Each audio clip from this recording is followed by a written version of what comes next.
IT sector வந்து ஆப்பர்ச்சுனிட்டியாக இருந்ததுன்னா இனவே வந்து ஆப்பர்ச்சுனிட்டின்னு சொல்லலாம். ஆனால் ஆப்பர்ச்சுனிட்டின்னு நீங்கள் எதிர்பார்த்து வந்துட்டு இன்னும் ஒரு 10% கீழே வந்தாலோ நெக்ஸ்ட் 1 or 2 இயர்ஸ் வந்து இதே நிலைமையிலேயே இருக்குது. மேபி மேலே வரல, கீழேயும் பெருசாக போகலை, அந்த மாதிரியான இருக்கிறதுக்கான சான்சஸ் கூட இருக்குது.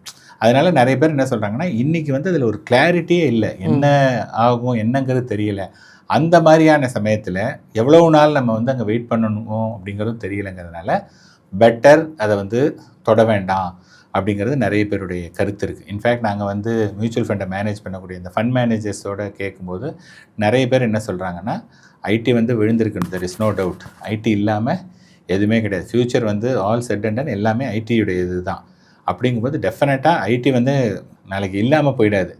ஆனால் அதோடைய இம்பார்ட்டன்ஸு அது எந்த ரூபத்தில் வரும், அதில் வந்து யார் வந்து மார்க்கெட்டை வந்து கேப்சர் பண்ணுவாங்க அப்படிங்கிறது தெரியல. அதனால் wait and watch game. Maybe another 6 months to 1 year வந்து கொஞ்சம் மெதுவாகவே அதில் வந்து பண்ணலாம் அப்படிங்கிற மாதிரியான கருத்து தான் வந்துட்டு இருக்கு.